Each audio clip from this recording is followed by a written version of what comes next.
the lawyers who have a strong personal brand and who embrace AI and other technology changes are going to be set up really well for the next 3 to 10 years. You're not going to succeed regardless of who you pick because your data migration, your data integrity is so poor. Clients don't know a good outcome from a bad outcome. And so when you're just outcome focused, the process oftentimes is not good. Cases are king. If you don't have cases, you don't have any security in your future legal career.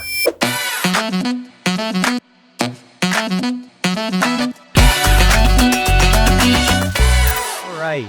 We got another episode of The Growth Code here. I'm here with my good friend, Hunter. Hunter, thanks so much for taking the time today. We're going to dive into things going on in Hunter's firm, where we see that the legal space is moving, some grassroots and unique marketing methods that we're both utilizing in our firms. But, you know, I brought Hunter in here because he and I go way back to kind of introducing me to the PFAS litigation back, 4 years ago now. We've stayed friends since then. Hunter, thanks for hopping on the show today. You want to briefly introduce yourself to people listening? Yeah, sure. So I've got a general personal injury practice in Huntsville, Alabama. We're up in the northeast corner of Alabama, and fast growing firm. Our mission statements to help as many good people as possible, and we utilize virtual assistants. I'd love to talk about that. You're the one that actually got me started on that, and then we utilize a lot of local grassroots marketing. Our cases mostly come from word of mouth, and then kind of the new thing on the radar is we're trying to run a little tighter operations in terms of standard operating procedures, key performance indicators, and then also leveraging technology anywhere that we can. And so our kind of Q1, Q2, Q3 projects center around creating systems and implementing technology every stage of the process.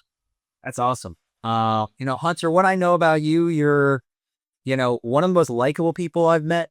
People tend to gravitate towards you. What in your practice has been an advantage for you, whether it's, the way you connect with people? What do you feel like has been a unique differentiator for you to break into your market? I'll tell this as fast as I can, but when I went to law school, I didn't know an attorney. Okay. My dad's a lawnmower mechanic. My mom's side of the family are all farmers. I wanted to be a farmer, and we just weren't big enough to take on another income on our farm. And so I went to law school just because I had some people in my life telling me I should think about it. And the Lord opened some doors. During law school, I had a chip on my shoulder. I didn't know how I was going to get a job. I didn't have any connections. I was making good grades and stuff, and nothing was falling in place in terms of like finding a job. A lot of my peers were getting jobs just through relationships. Their uncle's a lawyer, their dad's a lawyer, that kind of stuff. And I didn't know how I was going to get a job. And it ended up about the only decent opportunity I had was personal injury in Huntsville. I didn't want to live in Huntsville, and I didn't want to do personal injury, but it seemed like a good job. It seemed like a place where I was going to get some good experience. And within a month, I realized that the Lord had been preparing me for this my whole life. Like, my skill set is really well suited for personal injury because I'm very entrepreneurial, I'm very business minded, but also the people that are involved in accidents, they're typically regular working class people. They're mechanics, they're truck drivers, they're teachers, police officers, plant workers. They are just regular people that are going through oftentimes the hardest thing they've ever done. And what I consider to be, I would say, my greatest strength is my ability to explain complex legal principles in a very simple way. And so when a client comes in my room, into my office, they are usually my kind of people. We can relate to each other really quickly. And so that likability that you described, I think it just comes from a place of authenticity. Like, I know who I am. I know what I'm good at. I know what I'm not good at. I don't try to be something that I'm not.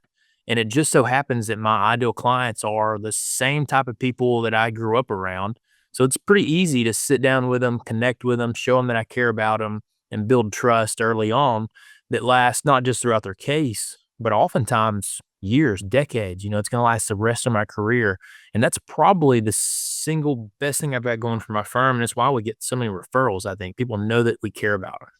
Nice. So, what do you think is sort of an old school thing that you implement in your firm that you think is getting glossed over as, people get more advanced with technology? And, what's sort of like, why do people like you? There's something very specific that maybe you can point to. I always give everybody before they hire us the option to come into the office and meet face to face. And that is a little old fashioned. If you've got a statewide practice, that might not always work.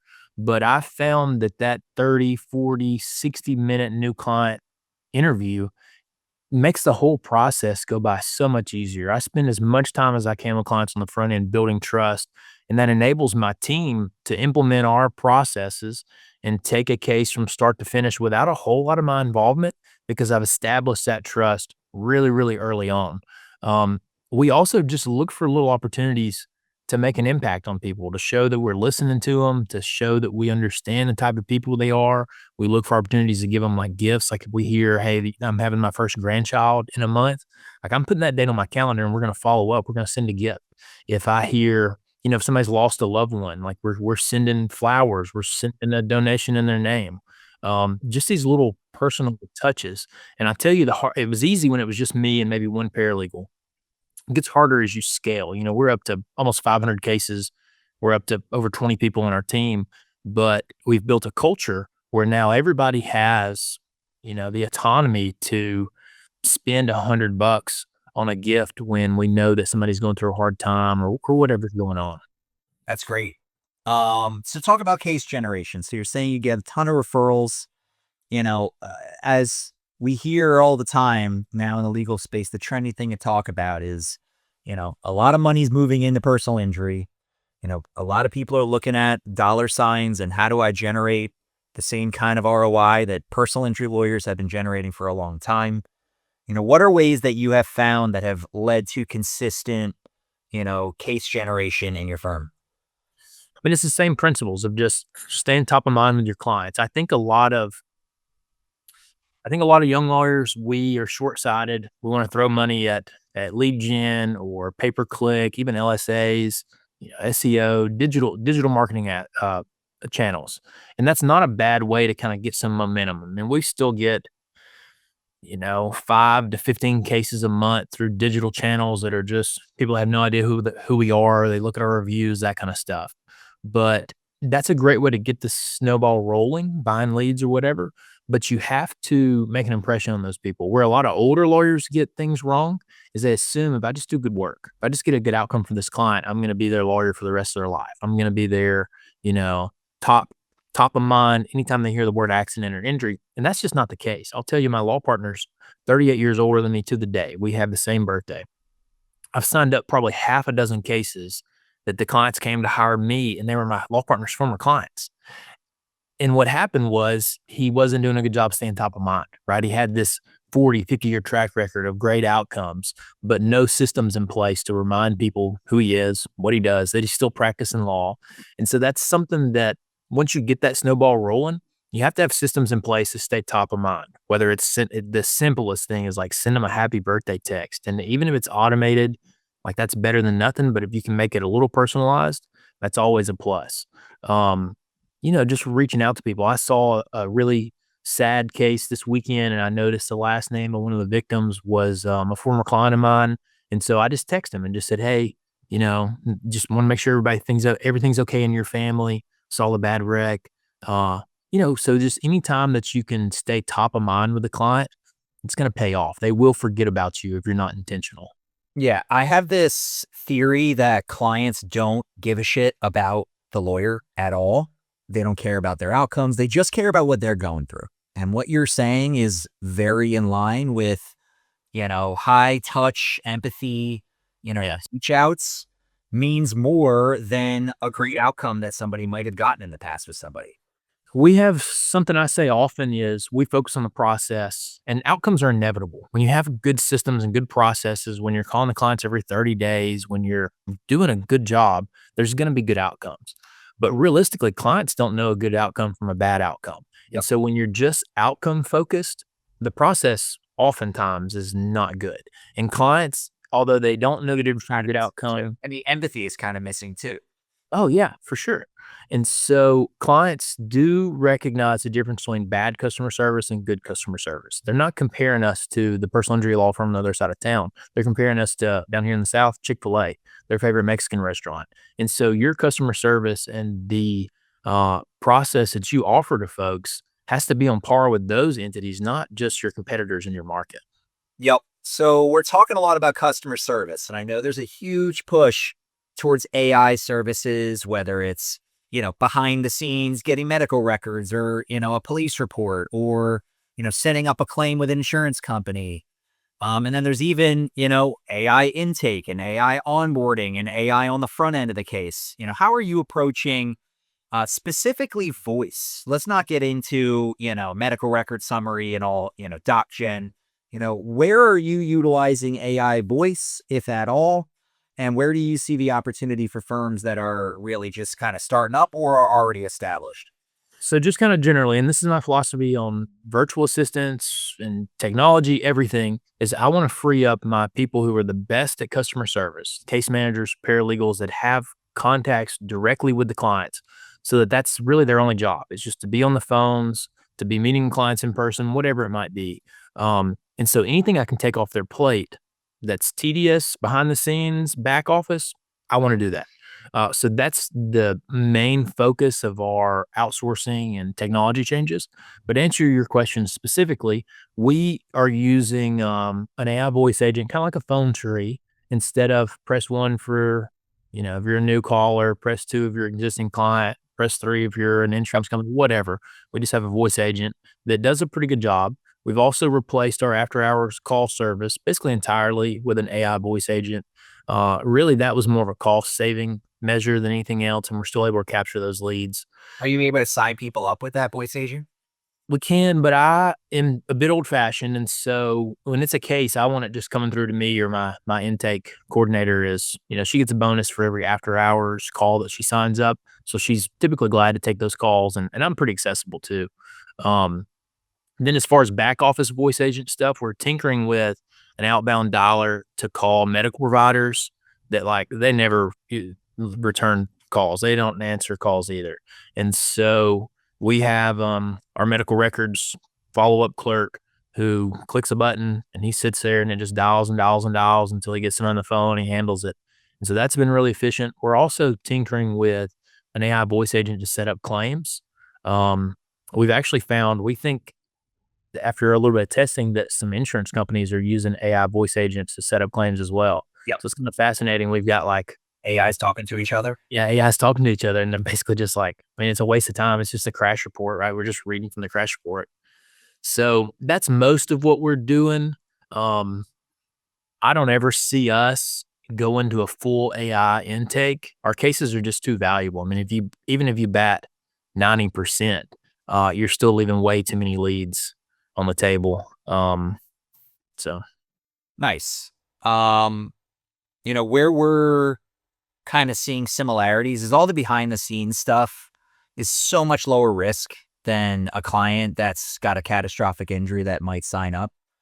I think that figuring out that balance of like, let's say that your human called somebody 5 times and they haven't picked up the phone and maybe, blending an AI in like the non-compliant bucket and hit them on a night or a weekend just to get them back to being a client. We're also kind of drawing our lines because I don't want to lose that human touch. And it's so important not to like let the human think, oh, they're just using robots on me. But it's going to be an interesting kind of shakeup over these next few years. So, talk about the future a little bit. So what do you think is going to be really the perfected personal injury business model in 3 years? What do you think it looks like? I think that the lawyers who have a strong personal brand, probably a local brand, and who embrace AI and other technology changes are going to be set up really well for the next 3 to 10 years. When you have a strong personal brand, you have a moat against private equity, big 800-pound gorillas coming into your market. Your cost per case might creep up, but it's not going to triple overnight, like if all your cases are coming from lead gen. And so I think I think that's something that's going to protect like my law firm. And on the technology side of things, the marginal cost to produce each case, especially pre-litigation, is going to go down drastically, probably by 50%. That's our goal for just this year, is to bring down our cost to take a case from intake to disbursement and pre-lit by 50%. Um, if you're what that's going to do, big firms are going to do that. They're going to drive down the cost to produce a case. And so they're going to spend that money on acquiring more cases. If you've got a moat where you're still able to acquire cases and you've got these technology advantages, you can basically double or at least increase your profitability by 50% over the next several years by embracing some technology, as long as you don't overdo it.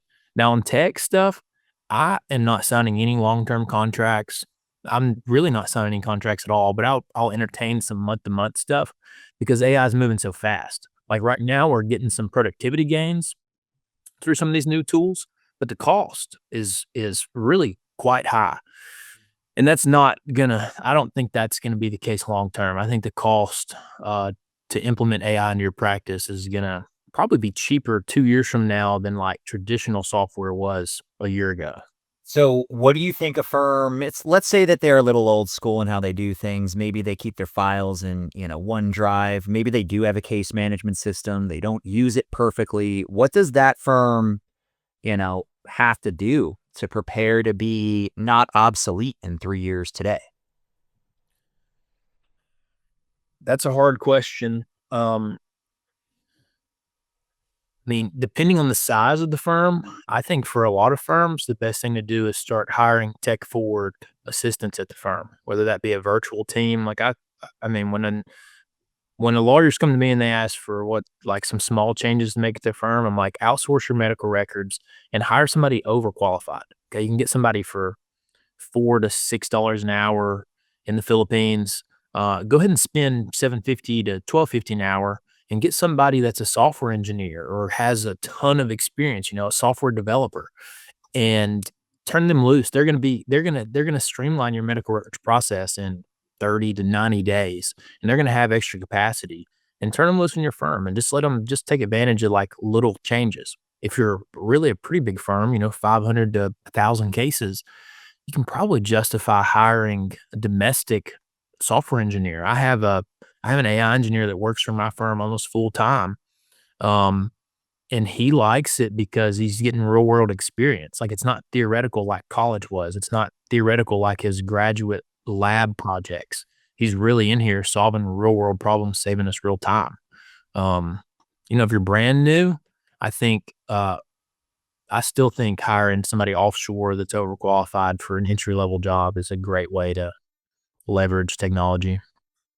Nice. So, from a what they should hire today to be able to prepare for 3 years from now, it sounds like, if it's small to medium sized firm, prioritizing hiring, a tech integrations offshore person sounds like it's pretty important. Is that fair?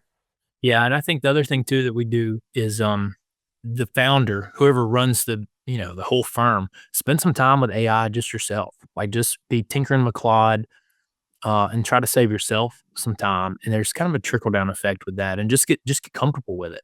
Um, I will tell you that I don't really think there's anything wrong with not implementing AI firm wide over the next 6 to 18 months because again, it's going to change so much. I mean, there's going to be a lot of competition, cost is going to come down a lot, and the technology is going to improve. Where just check out some demos, talk to your friends. But I do think it's okay to be patient. I don't think we're going to be totally left behind. Um, I actually think you'll be better off waiting for the right technology than trying to piecemeal a bunch of expensive products right now. What do you think someone could do today with the way they do things? Let's say that they're in the exploratory phase. They meet with all the AI vendors for different use cases, and they just want to understand the landscape, pro forma, compare things together. What can they actually do in how they run their cases in their system today that will allow them to plug one in and have it like actually work? Because I know a lot of people are also getting frustrated. They're signing up for these big products and it's not like working. Maybe the integration isn't right. Maybe it's not drag and drop and you have to go to some other portal and it's annoying. What can they do with their current state that you think can prepare them to even bring in one of these AI vendors in 6 months? clean their data up. Like your data, a lot of these software companies, like you're not going to succeed regardless of who you pick because your data migration, your data integrity is so poor. So give an example of a problem that seems like everyone has that they could immediately implement tomorrow with just at least a moving forward fix. What do you think is one example of something that people are doing right now that they shouldn't be? Really, like when you set up your cases, like when you set up your cases and you enter in, like we all have assistants who are entering things in the wrong place. You know, they're putting all their notes in like a paragraph setting instead of the accurate fields. Um, Having a complete data entry process as soon as the case comes into your firm is going to save you time through the whole case. There's no telling how much time your team is wasting entering data repeatedly that can be auto generated through templates right now, like just with existing technology. And the same thing with AI, like it's got to pull that data from somewhere. Yeah. And clients get annoyed when you're repeating questions because you can't find the answer that you already asked them before. Yeah. And I think we kind of skipped over this, but it really starts with your processes. Okay. And so, like, if you're a small firm or even running a bigger firm and you're not ready to like embrace and jump in with both feet, like get the Claude $100 or $200 subscription and just tinker with it and have it develop. It'll write SOPs for you and do a really good job. Okay. And you can just add, you can tell it who you are, what you want to accomplish, tell it to ask you questions, and it'll prompt you through. And you will be absolutely amazed. If you did this for 2 hours on a Saturday morning, it will spit out an SOP manual that's whatever, litigation specific. That's the first one I did. And it's going to be 90% of the way of ready to implement into your firm. And you can do that probably. I mean, if you set aside 2 hours every Saturday for a quarter, you could have really good manuals for every step of your entire process. Yeah. And, to go even one step further, you can ask the AI what you should ask the AI. I know that sounds simple, but like you don't know what to ask Claude? Great. Go to Claude and ask Claude what to ask Claude. I'm a injury lawyer. I don't know how to better improve my life and work, utilizing you. Tell me the place to start. And it will tell you, all right, you should look at 1, 2, 3. And it'll ask you a bunch of questions and it'll follow up with you.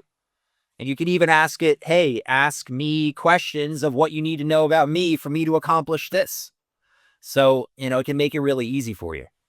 If you haven't used a really good premium subscription to OpenAI or Anthropic's Claude, do it. Like run it for a month because if you've just been tinkering with the free version, like you have no idea that thing's 6, 9 months behind. Yeah. And it's changed so drastically. And two, and you're right, like prompt engineering. I used to think like a year ago, I was posting jobs on onlinejobs.ph for a prompt engineer, somebody that could write something, almost like a hybrid between coding and the English language. Now it's just straight English. Like you just tell it like, whatever, build me a dashboard. Here's my spreadsheets, and it will spit out a dashboard that will blow your mind.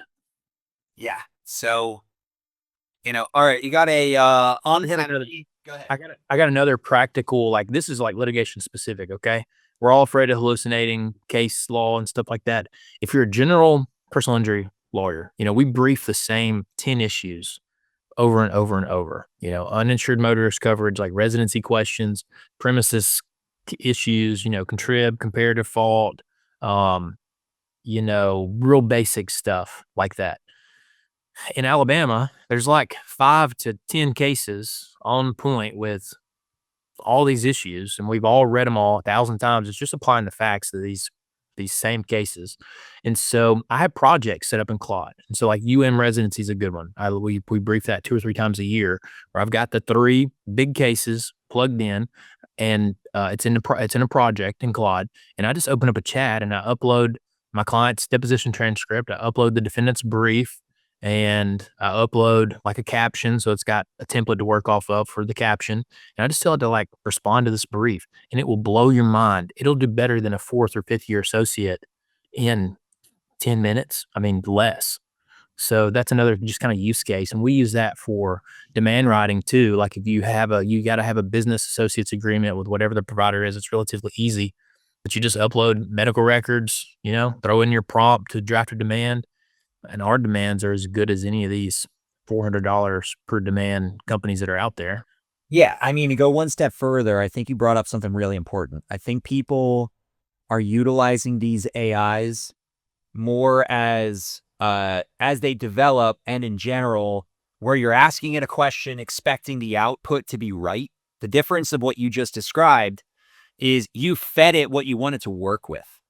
And you say, all right, here's these 5 cases. Don't go look for more cases. Use these 5 cases and help me build off of these 5 cases. And here's maybe a few examples of briefs we've written in the past so it knows the direction you take it. And if people don't understand what a project is, under Claude, basically, and ChatGPT now, there's an option where you can kind of group conversations together and put it under a project. So when you're working on a specific thing, it helps the AI know the context when it's not scraping through all of your conversations. So build a project like writing a brief or UIM brief as your specific project. Feed it what you want it to work with so you don't have it go hallucinate. You don't say, hey, write me a brief for blah, blah, blah. Then it's going to start to create problems. Yeah. And we do I do the same thing with some medical depositions. So I'm a litigator. I try cases, and medical depositions is probably the most important part of being a trial lawyer, in my opinion, in a basic, motor vehicle collision practice. And so I uploaded the last 20 medical depositions that I did. I uploaded my outline and the deposition transcript, and created a project titled, medical deposition outlines. And now I just upload my client's deposition transcript, my client's medical records, past and, current, and tell it like create my outline. And it does it's 90% of the way there. It's saving me probably 5 to 10 hours every time I depose a doctor by just doing this simple process. Awesome.